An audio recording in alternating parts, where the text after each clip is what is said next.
লাল চাঁদের আলোয় মোড়ানো এক রহস্যময় গ্রাম, যেখানে রাত নামলেই বাতাসে ভাসে আতঙ্কের সুর। ছায়ার আড়ালে লুকিয়ে আছে এক ভয়ানক সত্য, আর সেই সত্যের চারপাশে জড়িয়ে আছে এক নারীর গল্প, যার হাসির আড়ালে লুকিয়ে আছে দগদগে আগুন। কি ঘটেছিল সেই প্রাসাদে? কেন রাতের আধারে ছায়ার মতো ঘুরে বেড়ায় এক রহস্যময় উপস্থিতি? আর এই গল্পের শেষে কে সত্য, কে মিথ্যে? বন্ধুরা, বলছিলাম এক ভৌতিক, রক্তাক্ত এবং নারীবাদী প্রতিশোধের গল্প, যার নাম বুলবুল। 19 শতকের বাংলার অন্ধকার এক অধ্যায় নিয়ে এই বুলবুল সিনেমাটি তৈরি হয়েছে। তো চলুন কথা না বাড়িয়ে শুরু করি আজকের গল্পটি। গল্পের শুরু হয় 1881 সালের বঙ্গ প্রেসিডেন্সিতে, যেখানে একটা ছোট্ট মেয়ে যার নাম বুলবুল বিয়ে হয় এক ব্যক্তির সঙ্গে, যার নাম ইন্দ্রানীল ঠাকুর। ইন্দ্রানীল ছিলেন একজন জমিদার, যার আরও 2টা ভাই ছিল। একজনের নাম ছিল মহেন্দ্র, যে ছিল ইন্দ্রানীলেরই যমজ ভাই, এবং সে মানসিকভাবে কিছুটা কম বিকশিত ছিল। আর অন্য ভাইয়ের নাম ছিল সত্যিয়া, যে বুলবুলেরই সমবয়সী ছিল। বিদায়ের সময় পালকিতে বুলবুলের সাথে সত্যিয়া ছিল। তখন থেকে বুলবুল আর সত্যিয়ার মধ্যে ভালো বন্ধুত্ব তৈরি হতে শুরু করে। বুলবুলের মন খারাপ হওয়ায় সত্যিয়া তাকে নানান ধরনের গল্প বলে তার মন ভালো করার চেষ্টা করতে শুরু করে। তখন বুলবুল মনে করেছিল তার বিয়েটা সত্যিয়ার সঙ্গেই হয়েছে, কিন্তু বাড়িতে আসার পর বুলবুল বুঝতে পারে যে তার বিয়ে ইন্দ্রানীলের সঙ্গে হয়েছে এবং সত্যিয়া আসলে তার দেবর। শুধু তাই নয়, সত্যিয়াই শুধুমাত্র একজন ব্যক্তি ছিল যে এই নতুন বাড়িতে বুলবুলকে সবসময় সবকিছুতে সাহায্য করত, যার ফলে ইন্দ্রানীল এবং বুলবুলের মধ্যে দূরত্ব বাড়তে থাকে। এখান থেকে গল্প 20 বছর পরে নিয়ে যাওয়া হয়, যখন সত্যিয়া লন্ডন থেকে তার আইনের পড়াশোনা শেষ করে গ্রামে ফিরে এসেছে। জঙ্গলের রাস্তা ধরে আসার সময় সত্যিয়া গ্রামের একটি ডাইনির গল্প শুনে। এক দৃশ্যে দেখানো হয় যেখানে একটি মেয়ে গাছের মধ্যে ঝুলছে। এরপর সত্যিয়া বাড়িতে পৌঁছে তার ভাবি বুলবুলের সঙ্গে দেখা করে। সত্যিয়া দেখতে পায় তার শৈশবে চেনা বুলবুল এখন অনেকটাই বদলে গেছে। বাড়িতে ইন্দ্রানীলের কোনো খবর নেই, আর মহেন্দ্রও নাকি 3 বছর আগে মারা গিয়েছে। এখানে আমরা বুলবুলকে একটি বিচার করতে দেখি, যেখানে সত্যিয়ার ড্রাইভার তার 2 স্ত্রীকে নিয়ে উপস্থিত ছিল। আসলে সত্যিয়ার ড্রাইভার 2বার বিয়ে করেছিল, তাই বুলবুল তাকে এখানে ডেকে জানিয়ে দেয় যে যদি তার প্রথম স্ত্রীর কোনো ক্ষতি হয় তাহলে সে ড্রাইভারকে শাস্তি দিবে। বুলবুল এবং সত্যিয়ার কথাবার্তা থেকে জানা যায় যে সত্যিয়া 5 বছর আগে পড়াশোনা শেষ করতে লন্ডনে গিয়েছিল এবং তারপর থেকে সে বাড়ি ফিরে আসেনি। এরপর সত্যিয়া এবং বুলবুল মহেন্দ্রের বিধবা স্ত্রী বিনোদিনীর সঙ্গে দেখা করতে যায়। বিনোদিনী সত্যিয়াকে জানায় যে মহেন্দ্রকে নাকি একটা ডাইনি মেরেছে, কারণ সে রক্তে ভেজা উল্টো পায়ের ছাপ সেই ঘরে দেখতে পেয়েছিল। আর গ্রামে আগে থেকে একটা ডাইনির কথা চারিদিকে ছড়িয়ে পড়েছিল, কিন্তু এখানে বিনোদিনীর কথা সত্যিয়া এবং বুলবুল মজা ভেবে উড়িয়ে দেয়। সেই রাতেই সত্যিয়া গ্রামের কিছু লোকের সঙ্গে শিকারে যাওয়ার জন্য প্রস্তুত হচ্ছিল, কিন্তু যাওয়ার আগে সে বুলবুলকে ডক্টর সুদীপ নামের এক ব্যক্তির সঙ্গে দেখে। এটা সত্যিয়ার অনেক অদ্ভুত এবং খারাপ মনে হয়, কারণ সেই সময়ে বুলবুলের মতো বিবাহিতা স্ত্রী কোনো পুরুষের সামনে এভাবে আসার অনুমতি ছিল না। ডক্টর সুদীপ এবং বুলবুল গ্রামের শিক্ষক দিনকর সম্পর্কে কথা বলছিল, কারণ মাস্টার দিনকর নাকি তার স্ত্রীকে মারধর করত, কিন্তু তার স্ত্রী কখনোই মাস্টারের বিরুদ্ধে কিছু বলতো না। এরই মধ্যে সত্যিয়া গ্রামের লোকদের সঙ্গে শিকারে যায় এবং এই গ্রুপে মাস্টার দিনকরও ছিল। শিকারের সময় মাস্টার বাকি সবার থেকে আলাদা হয়ে গেলে সত্যি সত্যি একটা ডাইনি এসে তার উপর আক্রমণ করে বসে এবং তাকে সেখানেই হত্যা করে। আর দেখা যায় আসলেই সে ডাইনির পা উল্টো। তার মানে বিনোদিনী যে কথাগুলো বলেছিল সেটা আসলেই সত্যি ছিল।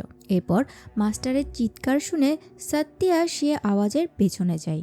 অন্যদিকে ডাক্তার সুদীপও সেই আওয়াজ শুনে সেদিকে ছুটে যায়। দৌড়াতে দৌড়াতে সত্যিয়া একটা ধ্বংসপ্রাপ্ত স্থানে পৌঁছালে সেখানে কিছুই খুঁজে পায় না, কিন্তু তখনই সত্যিয়া সেখানে ডক্টর সুদীপকে সে জায়গায় দেখতে পায়। এখানে সত্যিয়া সুদীপকে সে জায়গায় দেখে ভুল বুঝে আর মনে করে ডাক্তার সুদীপ এই দিনকারকে খুন করেছে। কিছুক্ষণ পর সত্যিয়া এবং অন্যান্যরা মাস্টারের মৃতদেহ একটা গাছে ঝুলন্ত অবস্থায় খুঁজে পায়। সত্যিয়ার মনে হয় এটা কোনো মানুষের কাজ।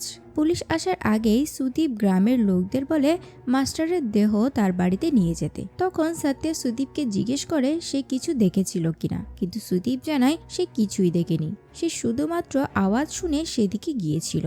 এরপর সত্যিয়া বিনোদিনীকে আবার তাদের ঘরে নিয়ে আসে। মহেন্দ্রর মৃত্যুর পর থেকে বিনোদিনী অন্যান্য বিধবার সঙ্গে আশ্রমে থাকতে শুরু করেছিল। এখানে আমাদের একটা ফ্ল্যাশব্যাক দেখানো হয়, যেখানে আমরা দেখতে পাই বিনোদিনী সবসময় বুলবুলের প্রতি অনেক রুড ছিল এবং তার প্রতি অনেক বেশি হিংসা করত, কারণ বুলবুল ছিল বাড়ির বড় বউ আর বিনোদিনী বয়সে অনেক বড় হওয়া সত্ত্বেও তাকে ঘরের ছোট বউ বলা হতো। শুধু তাই নয়, বিনোদিনীর সবসময় বুলবুল এবং সত্যার বন্ধুত্ব নিয়েও অনেক আপত্তি ছিল। এদিকে সত্যা মাস্টার দিনকরের মৃত্যুর তদন্ত শুরু করার সিদ্ধান্ত নেয়। সে ঘটনাস্থলে যায় যেখানে সে সুদীপকে মাস্টারের মৃত্যুর সময় দেখেছিল, আর সেখানে সত্যা রক্তমাখা মানুষের হাতের চিহ্ন দেখতে পায়।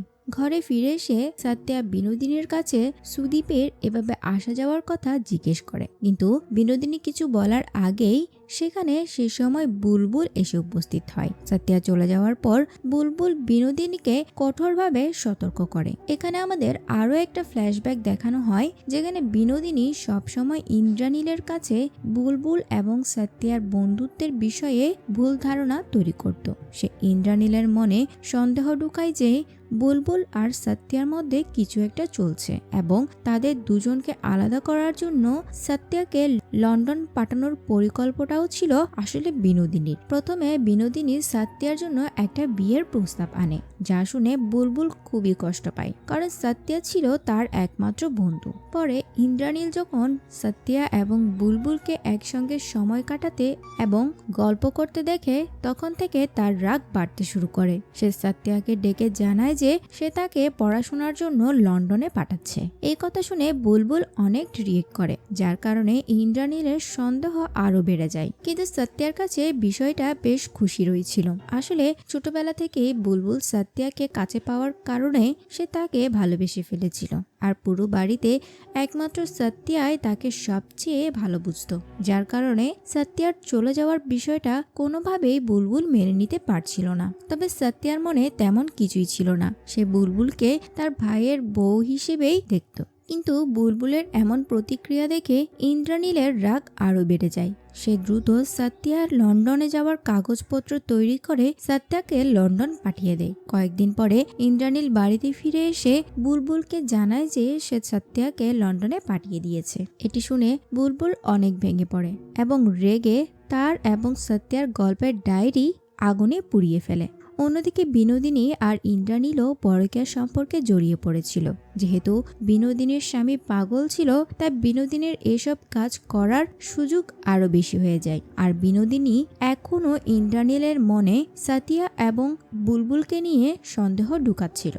যখন ইন্দ্রানীল বুলবুলের ঘরে আসে, তখন সে ফায়ার প্লেসে কিছু পোড়া পৃষ্ঠা দেখতে পায়, যার একটি টুকরোতে সত্যা এবং বুলবুলের নাম লেখা ছিল। এটি দেখে ইন্দ্রানীল প্রচন্ড রেগে যায়। তখন সে একটা লোহার রড নিয়ে বাথরুমে থাকা বুলবুলের কাছে গিয়ে তার পায়ে নির্মমভাবে আঘাত করতে থাকে। আঘাতে বুলবুলের পা পুরোপুরি ড্যামেজ হয়ে যায়। এরপর বুলবুলের চিকিৎসার জন্য ডক্টর সুদীপকে ডাকা হয়। সুদীপ তার পায়ের চিকিৎসা করে এবং তাকে পট্টি বেঁধে দেয়। ডাক্তারের প্রশ্নে ইন্দ্রানীল মিথ্যা বলে যে বুলবুল সিঁড়ি থেকে পড়ে গিয়েছিল, কিন্তু সুদীপ বুঝতে পারে যে সিঁড়ি থেকে পড়ে এমন আঘাত হওয়া সম্ভব নয়। পরে ইন্দ্রানীল বিনোদিনীকে সুদীপকে বিদায় করার জন্য বলে এবং নিজে ঘর থেকে বের হয়ে চলে যায়। এরপর গল্প আবার বর্তমান সময়ে ফিরে আসে। সত্যা ঘরে ফিরে আসার পর সেখানে কোতোয়াল নামের এক ব্যক্তি এসে গ্রামের আরো একটি খুনের কথা জানায়।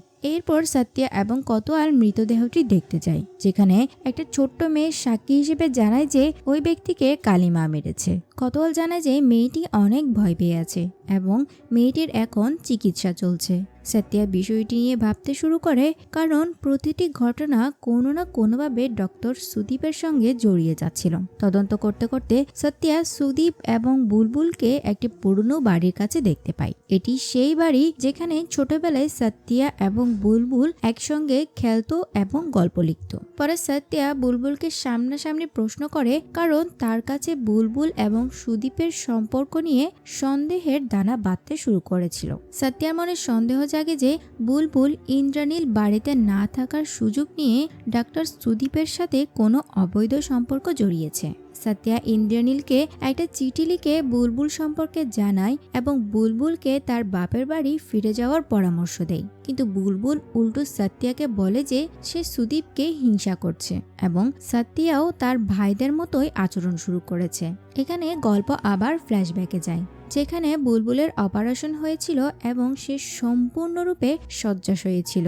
তখন সে পাগল মহেন্দ্র তাকে ওই মুমূর্ষ অবস্থাতেই দর্শন করেছিল। এই ঘটনার পর বুলবুল ব্যথা সহ্য করতে না পেরে কিছুক্ষণের জন্য নিজের জ্ঞান হারিয়ে ফেলে, এমনকি বুলবুলের নিঃশ্বাস পর্যন্ত বন্ধ হয়ে গিয়েছিল। এরপর মহেন্দ্র ভয় পেয়ে যায়, সে মনে করে বুলবুল মারা গিয়েছে। ভয়ে মহেন্দ্র নিজের ঘরে লুকিয়ে পড়ে। এরপর দেখা যায় সেই ঘরের বাইরে চাঁদ রক্তের মতো লাল হয়ে ওঠে আর বুলবুল হঠাৎ চিৎকার করতে শুরু করে। তার চিৎকারে মহেন্দ্র অনেক ভয় পেয়ে যায় আর তার চিৎকার শুনে বিনোদিনী দ্রুত বুলবুলের কাছে আসে। বুলবুলকে এমন অবস্থায় দেখে বিনোদিনী বুঝতে পারে মহেন্দ্র বুলবুলের সাথে খারাপ কিছু করেছে। সে তখন বুলবুলের ক্ষত পরিষ্কার করে তাকে নতুন কাপড় পরিয়ে দেয়। এই সময় বিনোদিনী নিজের সঙ্গে কথা বলতে থাকে, মনে হয় সে নিজেকে সান্ত্বনা দিচ্ছে। সে বলে যদিও তার স্বামী মানসিকভাবে অক্ষম, তবে তার বিয়ে এক বড় ঘরে হয়েছে যেখানে তাকে সম্মান, খাবার এবং বিলাসিতা দেওয়া হয়। সে আরো বাজেভাবে বলে যে যদি মহেন্দ্র তাকে ঘনিষ্ঠতা না দেয় তবে ইন্দ্রানীল তার দায়িত্ব নেবে। আসলে এই কথাগুলো বলে বিনোদিনী বুলবুলকে চুপ থাকার ইঙ্গিত দিচ্ছিল। এইসব কিছু শোনার পর থেকে বুলবুল বিনোদিনীর আসল চেহারা বুঝতে পারে আর বিনোদিনীর সাথে বুলবুলের সম্পর্ক বেশ তিক্ততায় ভরে ওঠে। এই সময়ে বুলবুলকে দেখে মনে হচ্ছিল তার সেই সরলতা এবং শিশুসুলভ স্বভাব হারিয়ে গিয়েছে। এর মধ্যে সুদীপ বুলবুলকে দেখতে আসলে সে বুঝতে পারে তার সঙ্গে খারাপ কিছু একটা করা হয়েছে। সে বুলবুলের কাছে সত্য জানতে চায়, কিন্তু বুলবুল তাকে কোনো কিছুই বলে না। এরপর গল্প আবার বর্তমানে ফিরে আসে। এরপর বুলবুল মহেন্দ্রের মৃত্যুবার্ষিকীর পূজার জন্য উপস্থিত হয়। পুজোর সময় বুলবুল এক ছেলেকে কাঁদতে দেখলে সে তাকে জিজ্ঞেস করে সে কেন কাঁদছে। তখন সে জানতে পারে ছেলেটা সত্যার গাড়ি চালকের প্রথম স্ত্রীর সন্তান। ছেলেটি বুলবুলকে তার মায়ের মৃতদেহের কাছে নিয়ে যায় এবং জানায় যে তার বাবা নতুন স্ত্রীর কথায় তার মাকে বাড়ি থেকে বের করে দিয়েছিল। অপমান সহ্য করতে না পেরে তার মা আত্মহত্যা করেছে। অন্যদিকে সত্যা সন্দেহ করতে থাকে যে গ্রামের মানুষগুলোকে সুদীপই হত্যা করছে আর তার সঙ্গে ব্যক্তিগত শত্রুতা থাকার কারণে সত্যা সিদ্ধান্ত নেয় সুদীপের বিরুদ্ধে সে কোর্টে মামলা করবে এবং তাকে গ্রেফতার করে নিয়ে যায়। কিন্তু যাওয়ার পথে তারা কিছু একটা দেখে থেমে যায়। সত্যা গাড়ি থেকে নেমে দেখে তার ড্রাইভার, যার প্রথম স্ত্রী আত্মহত্যা করেছিল, সে মৃত অবস্থায় পড়ে আছে। ঠিক তখনই সত্যা এক মহিলার অবয়ব দেখতে পায় এবং ভয় পেয়ে সে তাকে গুলি চালিয়ে দেয়। পরে সে সুদীপকে জানায় যে সে একজন ডাইনি দেখেছে আর যে এই খুনগুলো করছে। সত্যা তখন বুঝতে পারে যে সুদীপ এই খুনের সাথে জড়িত নয়, কারণ সে নিজের চোখেই ওই ডাইনিটাকে দেখেছিল। এরপর সত্যা একাই ডাইনিটাকে ধরার জন্য জঙ্গলের ভিতর দৌড় দেয়। এরপর সেখানে সুদীপের সামনে সেই মেয়েটি আসলে আমরা দেখতে পাই এই ডাইনি আসলে বুলবুল নিজেই, আর বুলবুলের অবয়ব ছিল অনেকটা দেবীর মতো। বুলবুলের উল্টো পাও দেখতে পাই আমরা। ফ্ল্যাশব্যাকের কিছু সিনের মাধ্যমে আমরা জানতে পারি যে যখন ইন্দ্রানীল রড দিয়ে বুলবুলের পায়ে আঘাত করেছিল তখন বুলবুলের পায়ের হাড় ভেঙে যায়, যার কারণে বুলবুলের পা উল্টো হয়ে গিয়েছিল। কিন্তু ডাক্তার সুদীপ অপারেশন করার পর কিছুটা ঠিক হলেও তা পুরোপুরি ঠিক হয় না। সুদীপ এখানে বুলবুলকে আহত অবস্থায় দেখে, কারণ সত্যা যে গুলিটি মেরেছিল সেটি বুলবুলের গায়ে লেগেছিল। এরপর বুলবুল সেখান থেকে চলে গেলে সুদীপও সত্যার পিছনে পিছনে ছুটে যায় বুলবুলকে বাঁচানোর জন্য। সত্যা জানতো না যে এটা বুলবুল। সত্যাকে বারবার সুদীপ বলে যে এখানে কোনো ডাইনি নেই, কিন্তু সত্যা তার কথা শুনতে চায় না আর সে পুরো জঙ্গলে আগুন লাগিয়ে দেয়। আর এখানে আমাদের আবার একটা ফ্ল্যাশব্যাক দেখানো হয়, যেখানে আমরা একটা লোকে বাথটাবে দেখতে পাই যে একটা ছোট্ট মেয়েকে ধর্ষণ করতে যাচ্ছিল। তবে তখনই সেখানে বুলবুল এসে লোকটাকে মেরে ফেলে এবং সেই মেয়েটাকে বাঁচিয়ে নেয়। মেয়েটি তখন তাকে দেবী মা মনে করতে শুরু করেছিল। অর্থাৎ সে ছোট্ট মেয়েটা বুলবুলকেই দেবী বলে সবাইকে বলে বেড়াচ্ছিল। এরপর আমাদের আরও একটি ফ্ল্যাশব্যাক দেখানো হয়। সেখানে মাস্টার দিনকরকে কিভাবে মারা হয়েছে সেটা দেখানো হয়। সে তার স্ত্রীকে শারীরিকভাবে নির্যাতন করত। শেষে আমরা জানতে পারি মহেন্দ্রকেও বুলবুল হত্যা করেছিল, কারণ সে তার সাথে অনেক খারাপ কাজ করেছে। আর মহেন্দ্রকে মেরে চলে আসার সময় বুলবুলের পায়ের ছাপ মেঝেতে লেগে যায়, আর সেই উল্টো পায়ের চিহ্নগুলো বিনোদিনী পেয়েছিল। অর্থাৎ গ্রামে যদি কোনো পুরুষ নারীদের কষ্ট দিত বা নির্যাতন করত, তাকে বুলবুলই হত্যা করত। এতে গ্রামের লোকেরা মনে করতে শুরু করে যেন গ্রামে একটা ডাইনি এসেছে। এরপর সিন প্রেজেন্টে শিফট হয়। তখন সুদীপ সত্যিয়াকে বলে দেয় যে এটা বড় বউ। তখনই সে বুঝতে পারে এটা কোনো ডাইনি নয়, বরং বুলবুল। সত্যিয়া অনেক ভেঙে পড়ে এবং একে একে সুদীপ তাকে সবকিছু সত্য ঘটনা বলে দেয়। সত্যিয়া সবকিছু জানার পর বুলবুল আর তার শৈশবের দিনগুলো মনে করতে শুরু করে। অন্যদিকে নির্যাতনের শিকার বুলবুল একটি গাছে বসে আছে। সে একেবারে ভেঙে পড়ে এবং তার জীবন সম্পর্কে চিন্তা করতে থাকে। আর এক পর্যায়ে আগুন লেগে বুলবুল সেখানেই মারা যায়।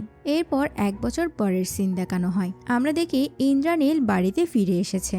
এদিকে সত্যও বাড়ি ছেড়ে চলে গিয়েছিল এবং সে একটা চিঠিতে লিখেছিল যে এই বাড়ির 3 ভাই মিলে একটা নারীকে হত্যা করেছে। সেদিন রাতে যখন ইন্দ্রানীল ঘুমাচ্ছিল, তখন সেখানে বুলবুলের শব্দ শুনতে পেয়ে ঘুম থেকে উঠে দেখে বুলবুলের আত্মা। বুলবুল তাকে দেখে একটা মৃদু হাসি দেয়। অর্থাৎ বুলবুল তার শেষ বদলা নিতে চলে এসেছে। তার মানে সে হয়তো এখন ইন্দ্রানীলকেও হত্যা করে তার সাথে হওয়া অন্যায়ের প্রতিশোধ নেবে। এবং মুভিটি এখানে শেষ হয়। তবে এখানে একটা কনফিউশন থেকে যায় যে বুলবুল কি আসলে কোনো ডাইনি ছিল নাকি কোনো আত্মা। এটার উত্তর হবে হয়তো না। বুলবুল শুধুমাত্র অন্যায়ের প্রতিবাদ করা শিখে গিয়েছিল, কারণ ছোটবেলা থেকে বুলবুলের সাথে অন্যায় হয়ে এসেছে।